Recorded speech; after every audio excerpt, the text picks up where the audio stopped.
ขอนอบน้อมด้วยเสียงกล่าวแด่พระพุทธเจ้าผู้ทรงรู้ผู้ทรงเห็นผู้ทรงเป็นพระอรหันตสัมมาสัมพุทธเจ้าพระองค์นั้นตอนที่937ตื่นเถิดลุกขึ้นเถิดมาทำความประเสริฐให้เกิดขึ้นแก่ตนและเกื้อกูลแก่เหล่าสัตว์บุคคลพึงรีบขวนขวายในความดีพึงห้ามกิจจากบาปเพราะว่าเมื่อบุคคลทำความดีช้าอยู่ ใจจะยินดีในบาปนะโมตัสสะภะคะวะโตอะระหะโตสัมมาสัมพุทธัสสะนะโมตัสสะภะคะวะโตอะระหะโตสัมมาสัมพุทธัสสะนะโมตัสสะภะคะวะโตอะระหะโตสัมมาสัมพุทธัสสะพุทธังสรณังคัจฉามิธัมมังสรณังคัจฉามิสังฆังสรณังคัจฉามิทุติยัมปิพุทธังสรณังคัจฉามิทุติยัมปิธัมมังสรณังคัจฉามิทุติยัมปิสังฆังสรณังคัจฉามิตติยัมปิพุทธังสรณังคัจฉามิตติยัมปิธัมมังสรณังคัจฉามิตติยัมปิสังฆังสรณังคัจฉามินัตถิเมสรณังอัญญังพุทโธเมสรณังวรังเอเตนะสัจวัชเชนะวัตเตยังสัตตุสาสเน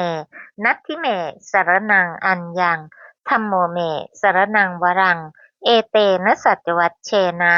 วัตเตยังสัตตุสาสเนนัตถิเมสรณังอัญญังสังโฆเมสรณังวรังเอเตนะสัจวัชเชนะวัตเตยังสัตถุสาสเนที่พึ่งอื่นของข้าพเจ้าไม่มีพระพุทธเจ้าเป็นที่พึ่งอันประเสริฐของข้าพเจ้า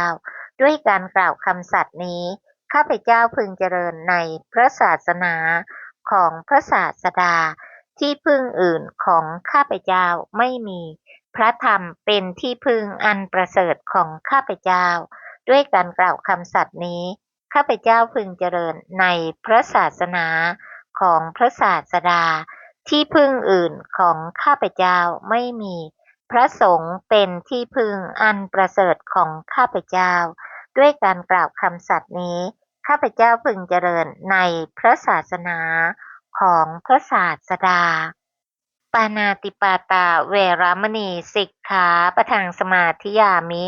อาทินาทานาเวรมณีสิกขาปะทังสมาธิยามิกาเมสุมิชฌาจาราเวรมณีสิกขาปะทังสมาธิยามิมุสาวาทาเวรมณีสิกขาปะทังสมาธิยามิปิสุนาวาจาเวรมณีสิกขาปะทังสมาธิยามิพลุสวาจาเวรมณีสิกขาปะทังสมาธิยามิสัมปัปปลาปะเวรมณีสิกขาปะทังสมาธิยามิมิจฉาอาชีวาเวรมณีสิกขาปะทังสมาธิยามิข้าพเจ้าขอสมาทานอาชีวถมากศีลตามเยี่ยงอย่างพระอรหันต์เพื่ออนุปาทาปรินิพพานในปัจจุบันบูชาพระรัตนตรัยอันสูงสุดปานาติปาตาเวรมณีสิกขาปะทังสมาธิยามิอทินาทานา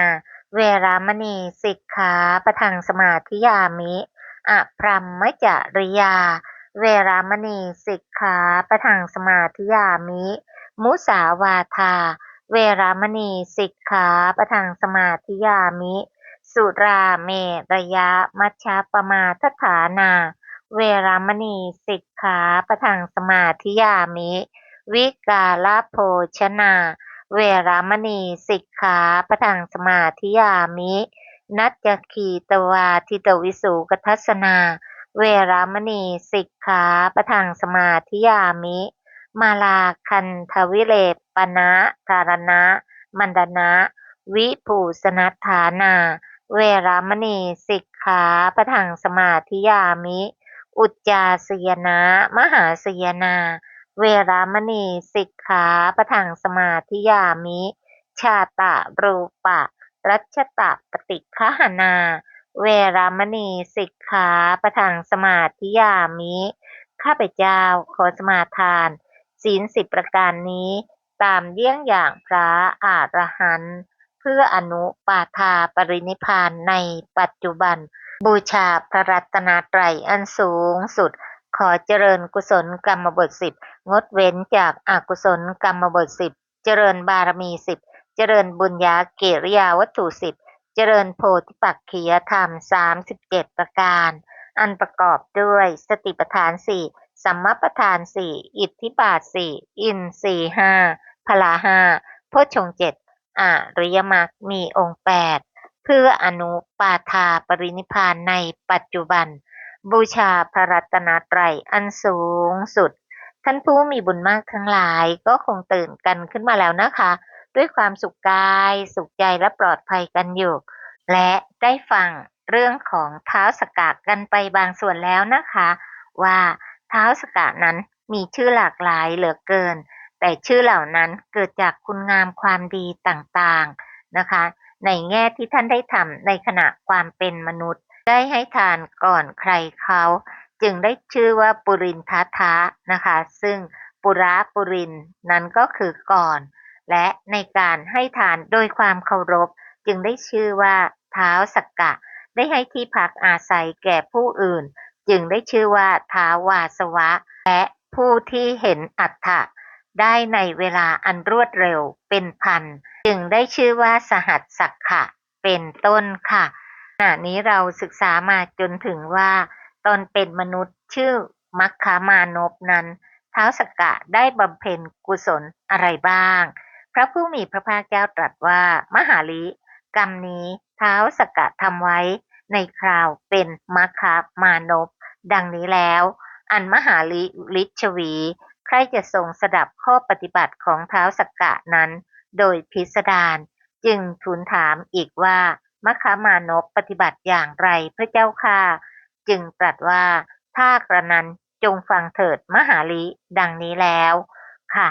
เราจะสังเกตได้ชัดเจนนะคะกุศลนานาประการหลากหลายวิจิตรนั้นจะเกิดในขณะเป็นมนุษย์เช่นการดูแลมารดาบิดานั้นในขณะเป็นเทวดาพรหมไม่มีนะคะที่จะได้เลี้ยงดูมารดาบิดาเพราะเทวดาและพรหม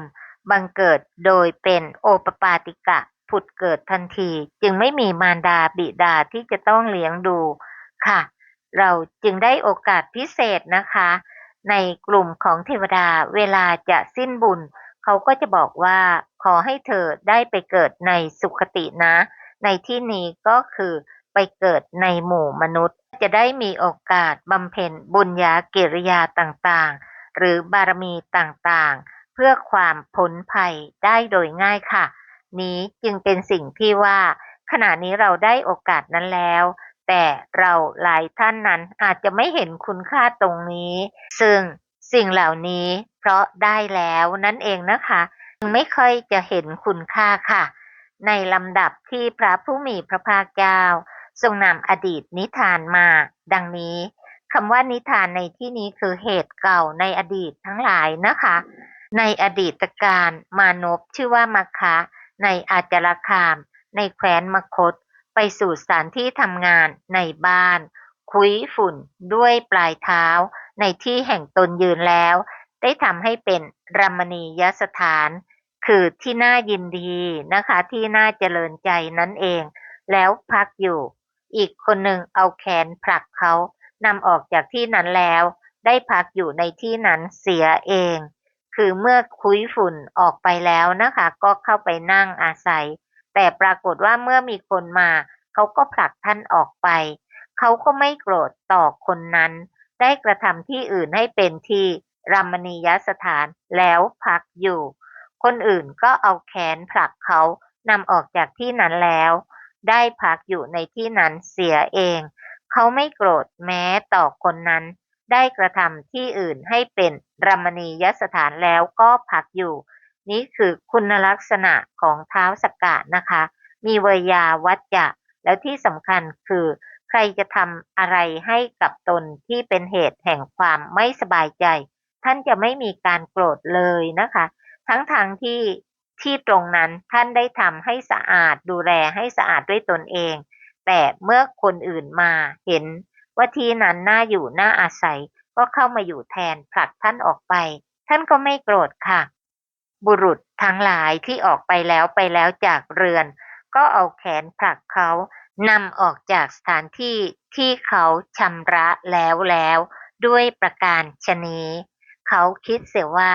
ชนเหล่านั้นแม้ทั้งหมดเป็นผู้ได้รับสุขแล้วกรรมนี้พึงเป็นกรรมให้ความสุขแก่เราดังนี้แล้วเห็นไหมคะว่าพิจารณากรรมและผลของกรรมได้อย่างชัดเจนนะคะแล้วไม่มีความโกรธเพราะเห็นว่ากุศลกรรมที่ตนได้ทำแล้วนั้นย่อมเป็นปัจจัยนำสุขมาให้แก่ตนสังเกตได้จากผู้ที่เข้าไปอยู่นั้นมีความสุข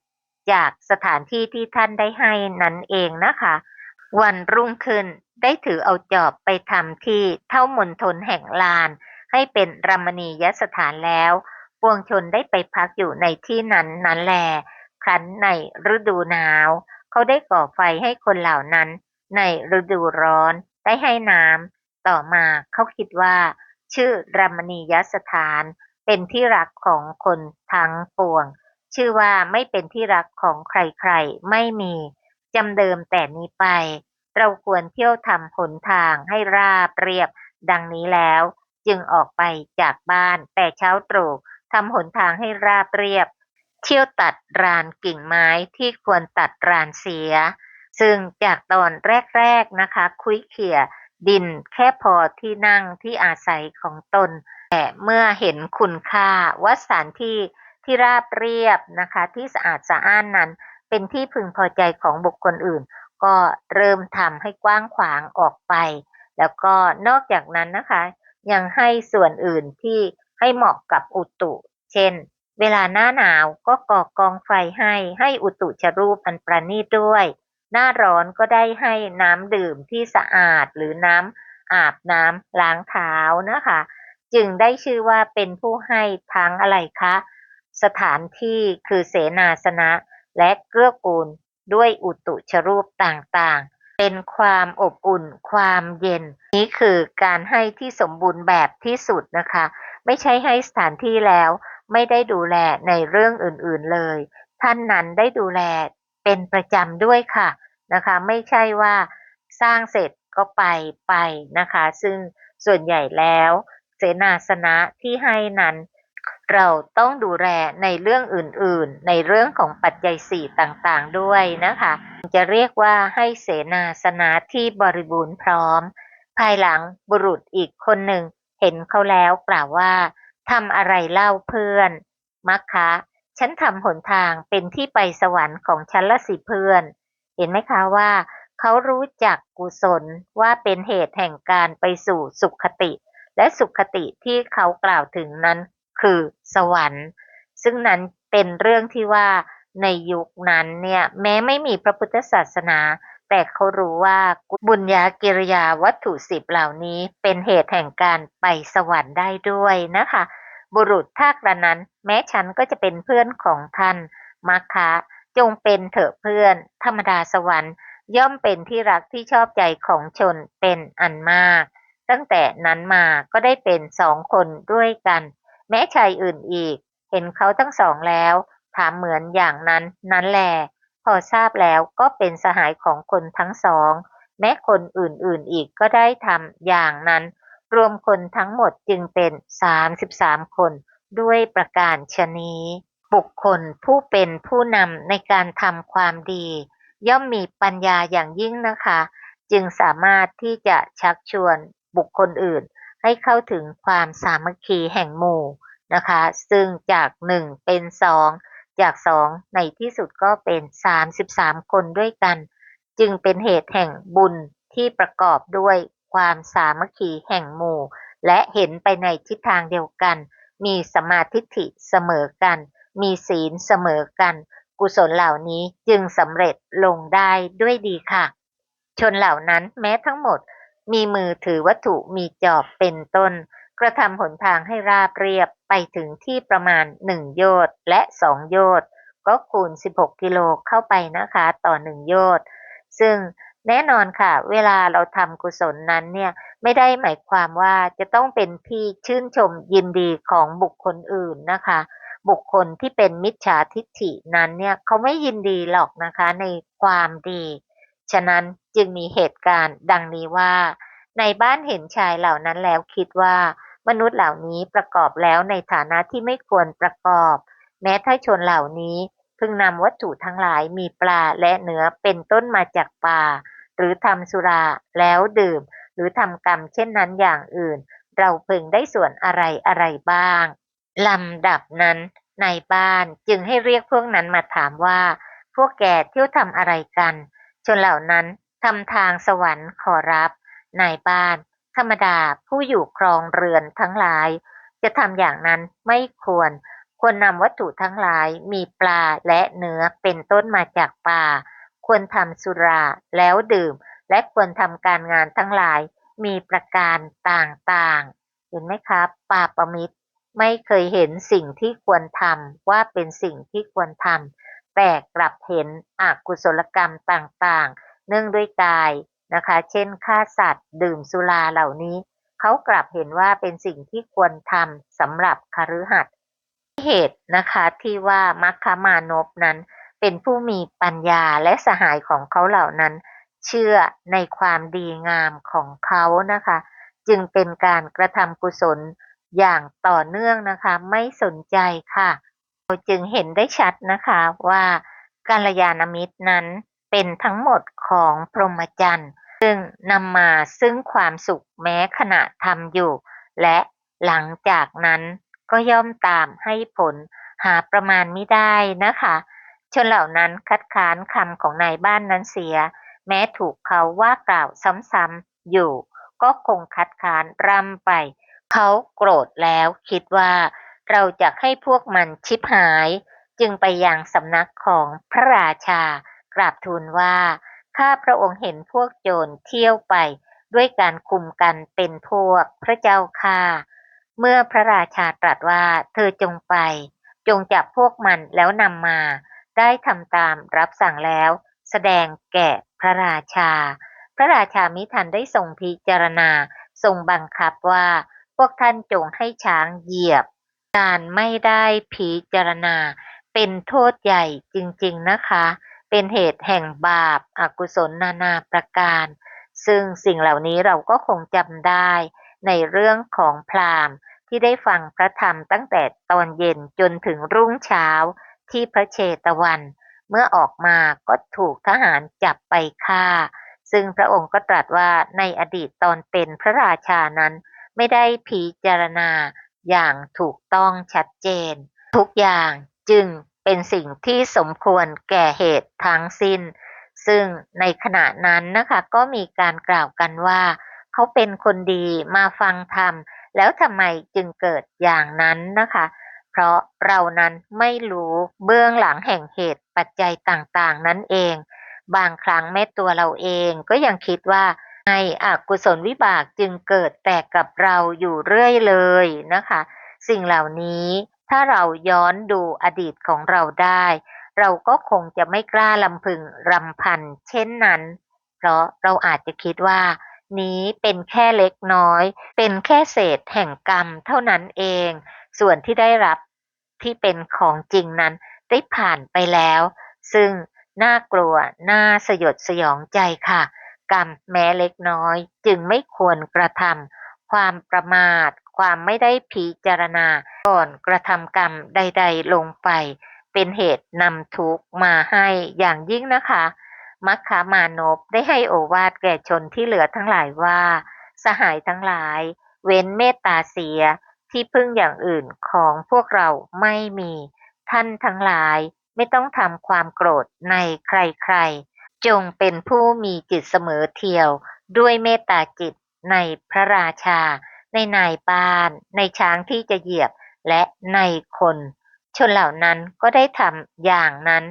นี้เห็นชัดนะคะว่าพรหมวิหารสี่นั้นแม้นอกพระพุทธเขตนะคะก็มีอยู่เป็นประจำอยู่แล้วในเรื่องเหล่านี้เพียงแต่ว่าในพุทธเขตนั้นพรหมวิหารเหล่านี้เมื่อเจริญเข้าถึงฌานต่างๆนะคะก็จะออกจากฌานนั้นเพื่อเป็นปัจจัยต่อวิปัสสนาที่ได้ศึกษาในเรื่องของรูปธรรมและนามธรรมมาอย่างดีแต่ในยุคที่ไม่มีพระศาสนาของพระชินเจ้านั้น การเจริญเมตตาก็หวังเพื่อจะไปเกิดในพรหมโลกค่ะนี้ท่านเจริญเมตตาเพื่อให้ไม่มีโทสะท่านนั้นจะละโทสะตลอดนะคะจึงจะเป็นบุคคลที่มาเป็นท้าวสักกะได้นะคะในลำดับนั้นช้างไม่อาจจะเข้าไปใกล้ได้เพราะอานุภาพแห่งเมตตาของชนเหล่านั้นพระราชาทรงสดับความนั้นแล้วตรัสว่าช้างมันเห็นคนมากจึงไม่อาจเหยียบได้ท่านทั้งหลายจงไปเอาเสื่อลำแพนคลุมเสียแล้วจึงให้มันเหยียบช้างอันเขาเอาเสื่อลำแพนคลุมชนเหล่านั้นใส่เข้าไปเหยียบก็ถอยกลับไปเสียแต่ไกลเทียวพระราชาทรงสดับเหตุนั้นแล้วทรงดำริว่าในเรื่องนี้ต้องมีเหตุแล้วรับสั่งให้เรียกชนเหล่านั้นมาเฝ้าตรัสถามว่าพ่อทั้งหลายพวกเจ้าอาศัยเราไม่ได้อะไรหรือพวกมัคคะนี้อะไรพระเจ้าค่ะพระราชาข่าวว่าพวกเจ้าเป็นโจรเที่ยวไปในป่าด้วยการคุมกันเป็นพวกมัคคะได้กราบทูลอย่างนั้นพระเจ้าค่ะพระราชานายบ้านพ่อพวกมัคคะขอเดชะพวกข้าพระองค์ไม่ได้เป็นโจรแต่พวกข้าพระองค์ชำระหนทางไปสวรรค์ของตนจึงทำกรรมนี้และกรรมนี้นายบ้านชักนำพวกข้าพระองค์ในการทำอกุศลประสงค์จะให้พวกข้าพระองค์ผู้ไม่ทำตามถ้อยคำของตนชิบหายโกรธแล้วจึงกราบทูลอย่างนั้นความเป็นผู้มีสัมมาทิฏฐินะคะรู้ชัดกุศลรู้ชัดอกุศลสิ่งเหล่านี้นะคะเป็นความรู้ของบุคคลที่ปรารถนาที่จะก้าวไปสู่กุศลที่สูงยิ่งขึ้นไปนะคะฉะนั้นในเรื่องของกรรมสกตาปัญญาในเรื่องของความเป็นเหตุเป็นปัจจัยสิ่งเหล่านี้เราต้องใส่ใจอยู่เสมอนะคะแม้การกระทำความดีเหล่านี้นะคะก็ยังอาศัยอวิชชานั่นแหละเป็นปัจจัยเพราะด้วยเหตุแห่งการเกิดของเรานั้นอาศัยอวิชชาและตัณหานะคะยึดมาสู่ภพต่างๆหากดับอวิชชาและตัณหาได้แล้วก็จะไม่ไปสู่ภพไหนๆฉะนั้นเหตุแม้เป็นกุศลเหตุที่ทำอยู่หากไม่สามารถถึงมรรคที่เป็นอรหัตตมรรคก็เช่นกันนะคะก็จะนำไปสู่ภพอยู่เช่นการเจริญวิปัสสนานะคะไปถึงพังคญาณพยาญาณอาทีนวายานนิพพิทายานมุนจิตุกรรมยตายานแต่เกิดตายเสียก่อนเป็นไงคะก็ต้องไปเริ่มต้นกันใหม่ค่ะอัธยาศัยนั้นยังมีอยู่แต่หากพลาดท่าเสียทีนะคะก่อนตายเศร้าโศกเป็นอย่างไรล่ะคะก็ไปอบายใช่ไหมคะเป็นเช่นนั้นกว่าจะได้สุขติภูมิอีกนะคะใช่ยังมีอัธยาศัยแห่งปัญญาอยู่แต่กว่าจะรื้อฟื้นก็นึกง่ายๆค่ะเจริญฌานได้แล้วต่างๆมากมายแต่เมื่อกลับมาอยู่ในทางโลกตามเดิมการจะกลับเข้าสู่ฌานใหม่ยังต้องอาศัยเวลาจำนวนมากในการฝึกฝนใหม่แล้วนี้เปลี่ยนภพเปลี่ยนชาติกลายไปเป็นอเหตุกะบ้างกว่าจะผ่านมาเป็นบุคคลผู้มีโอกาสศึกษาธรรมฟังธรรมกว่าจะรื้อฟื้นกุศลเก่าๆมามันก็ต้องอาศัยเวลานะคะสิ่งเหล่านี้ยังมีอัธยาศัยอยู่ก็จริงแต่ไม่ใช่จะเกิดขึ้นได้โดยง่ายหากไม่ใช่ภพชาติไกลๆที่นั้นพระราชาทรงสดับถ้อยคำของชนเหล่านั้นเป็นผู้ถึงความโสมนัสตรัสว่าพ่อทั้งหลายสัตว์ดิรัจฉานนี้ยังรู้จักคุณของพวกเจ้าเราเป็นมนุษย์ก็ไม่อาจรู้จักจงอดโทษแก่เราเถิดก็แลครั้นตรัสอย่างนั้นแล้วได้พระราชทานนายบ้านพร้อมทั้งบุตรและภริยาให้เป็นทาสช้างตัวนั้นให้เป็นพาหนะสำหรับขี่และบ้านนั้นให้เป็นเครื่องใช้สอยตามสบายแก่ชนเหล่านั้นเห็นไหมคะได้คบปาประมิตรภรรยาอาจจะไม่ได้คิดอย่างเดียวกับสามีบุตรก็เช่นกันแต่ในที่สุดก็ด้วยเหตุบาปที่เคยมีปัจจัยร่วมกันนั่นเองนะคะไม่มีอะไรไม่อาศัยเหตุปัจจัยค่ะเหตุเหล่านี้ต้องมี เหตุปัจจัยในอดีตที่เป็นผลสืบเนื่องมาจนถึงปัจจุบันค่ะจึงต้องทำให้ตกเป็นทาสทั้งภรรยาลูกนะคะส่วนตัวนายบ้านนั้นอาจจะชวนะดวงที่หนึ่งหรือดวงที่เจ็ดของชาติที่แล้ว2 ถึง 6อนันตชาติตามมาให้ผลจึงพินาศด้วยเหตุบาปที่มีทุจริตทั้งหลายพวกเขาพูดกันว่าพวกเราเห็นอานิสงส์แห่งบุญในปัจจุบันนี้ทีเดียวต่างมีใจผ่องใสโดยประมาณยิ่งผลัดวาระกันขึ้นช้างนั้นไปปรึกษากันว่าบัดนี้พวกเราควรทำบุญให้ยิ่งขึ้นไปต่างไต่ถามกันว่าพวกเราจะทำอะไรกันตกลงกันว่าจะสร้างศาลาเป็นที่พักของมหาชนให้ถาวรในหนทางใหญ่4 แยกพวกเขาจึงสั่งให้หาช่างไม้มาแล้วเริ่มสร้างศาลาแต่เพราะปราศจากความพอใจในมาตุคามจึงไม่ได้ให้ส่วนบุญในศาลานั้นแก่มาตุคามทั้งหลายคือไม่ให้ส่วนบุญแก่ภรรยาทั้ง4นะคะเพราะเขามีภรรยาถึง4 คนไม่ผิดประเพณีนะคะเป็นเรื่องประเพณีของเขาเหล่านั้นค่ะก็ในเรือนของมานพมีหญิง4 คนคือนางสุนันทาสุจิตราสุทันมาสุชาดาบรรดาหญิง4 คนนั้นนางสุธรรมาคบคิดกับนายช่างไม้กล่าวว่าพี่ขอพี่จงทำฉันให้เป็นใหญ่ในศาลานี้เถิดดังนี้แล้วได้ให้ค่าจ้างแก่เขานายช่างไม้นั้นรับคำว่าได้แล้วตากไม้สำหรับทำช่อฟ้าให้แห้งเสียก่อนสิ่งอื่นแล้วถากสลักทำไม้ช่อฟ้าให้สำเร็จแล้วสลักอักษรว่าศาลานี้ชื่อสุทันมา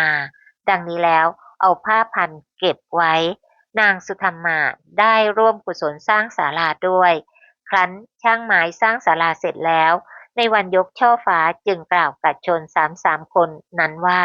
นายตายจริงข้าพเจ้านึกกิจที่ควรทำอย่างหนึ่งไม่ได้พวกมัคคะผู้เจริญกิจชื่ออะไรช่อฟ้ามัคคะช่างเถิดพวกเราจะนำช่อฟ้านั้นมาเองช่างข้าพเจ้าไม่อาจทำด้วยไม้ที่ตัดเดี๋ยวนี้ได้ต้องได้ไม้ช่อฟ้าที่เขาตัดถากสลักแล้วเก็บไว้ในก่อนนั้นแลจึงจะใช้ได้พวกมัคคะเดี๋ยวนี้พวกเราควรทำอย่างไรช่างถ้าในเรือนของใครๆมีช่อฟ้าทำไว้ขายซึ่งเขาทำเสร็จแล้วเก็บไว้ใช้ควรแสวงหาช่อฟ้านั้นพวกเขาแสวงหาอยู่เห็นในเรือนของนางสุทันมาแล้วให้ทรัพย์1,000ก็ไม่ได้ด้วยทรัพย์ที่เป็นราคาเมื่อนางสุธรรมาพูดว่า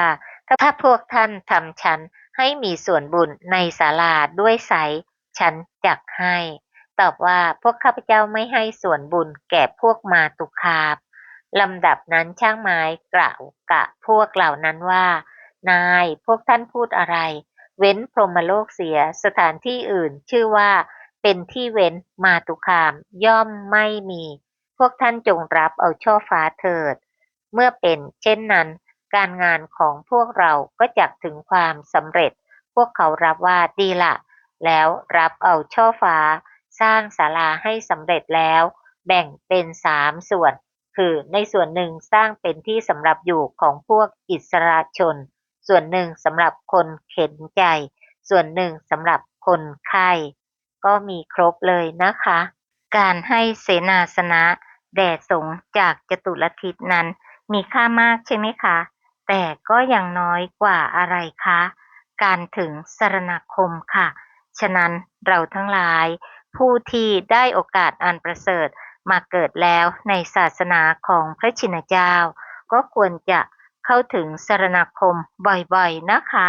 และก็สมาทานกุศลศีลซึ่งมีค่ามากกว่าสรณคมค่ะส่วนทานกุศลนั้นหากไม่ทำเลยไม่สามารถที่จะก้าวไปสู่การเป็นผู้มั่นคงในกุศลอื่นๆได้เลยค่ะเพราะยังมีความตระหนี่ไม่สามารถจะสละกิเลสภายใน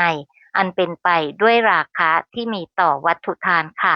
ฉะนั้นเมื่อศึกษาเข้าใจแล้วก็จะต้องเข้าใจให้ชัดเจนในฐานะของคฤหัสถ์แล้วจะต้องมีทานกุศล เป็นการปรุงแต่งจิตให้อ่อนโยนเพื่อเกื้อกูลต่อกุศลอื่นๆ เช่นสรณคม กุศลศีล ไล่ไปตามลำดับนะคะ สมถะและก็วิปัสสนาเพื่ออนุปาทาปรินิพพานค่ะ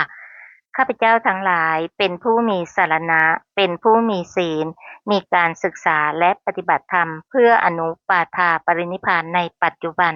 ด้วยสัจจะวาจานี้ข้าพเจ้าทั้งหลายเชื่อมั่นว่าจะเป็นปัจจัยในการแทงตลอดในอริยสัจสี่โดยง่ายโดยพลันในการปัจจุบัน ขอน้อมมหากุศลและอุทิศบุญทั้งสิ้นแด่สรรพสัตว์ทั้ง31ภพภูมิขอทุกท่านจงมีจิตสมนัสยินดีอนุโมทนาในมหากุศลทั้งสิ้นเพื่ออนุปาทาปรินิพพานโดยง่ายโดยพลันโดยทั่วกันทุกตนทุกท่านค่ะกราบอนุโมทนาในมหากุศลของทุกท่านด้วยความเคารพอย่างสูงกราบสาธุสาธุสาธุเจ้าค่ะค่ะ